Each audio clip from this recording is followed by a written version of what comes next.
బౌల్లో కొన్ని వాటర్ తీసుకున్నాను అండ్ మీరు మెజర్మెంట్ చూడవచ్చు. సో ఈ ఓట్స్ వాటర్లో వేసి బాగా బాయిల్ చేయాలి. బాయిల్ అయ్యేసరికి, ఎందుకంటే బేబీ డైజెషన్కి ఈజీగా ఉండాలి, ఓట్స్ బాయిల్ అయ్యేసరికి బాయిల్ చేయాలి.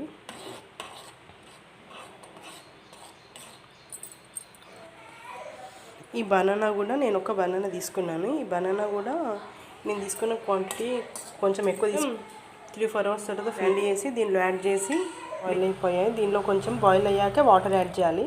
అంటే మీ వాటర్ బాయిల్ అయ్యేసరికి మీరు బేబీస్ ఎక్కువ మనం దీనిలో బనానా యాడ్ చేద్దాం. సో ఇది కూల్ అయింది. కూల్ అయ్యాక దీనిలో ఇది స్మూత్ ఫైన్ పేస్ట్ లాగా అయిపోయింది. బేబీకి సర్వ్ చేయడానికి ఈజీ.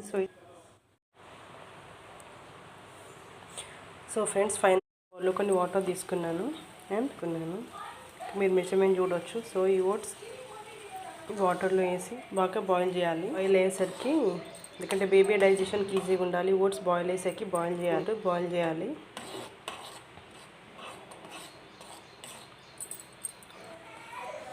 ఈ బనానా కూడా నేను ఒక బనానా తీసుకున్నాను. ఈ బనానా కూడా నేను తీసుకున్న క్వాంటిటీ కొంచెం ఎక్కువ 3-4 అవర్స్ తర్వాత ఫ్రెండ్ చేసి దీనిలో యాడ్ చేసి బాయిల్ అయిపోయాయి. దీనిలో కొంచెం బాయిల్ అయ్యాక వాటర్ యాడ్ చేయాలి. అంటే మీ వాటర్ బాయిల్ అయ్యేసరికి మీరు బేబీస్ ఎక్కువ మనం దీనిలో బనానా యాడ్ చేద్దాం. సో ఇది కూల్ అయింది. కూల్ అయ్యాక దీనిలో ఇది స్మూత్ ఫైన్ పేస్ట్ లాగా అయిపోయింది. బేబీకి సర్వ్ చేయడానికి ఈజీ. So friends, fine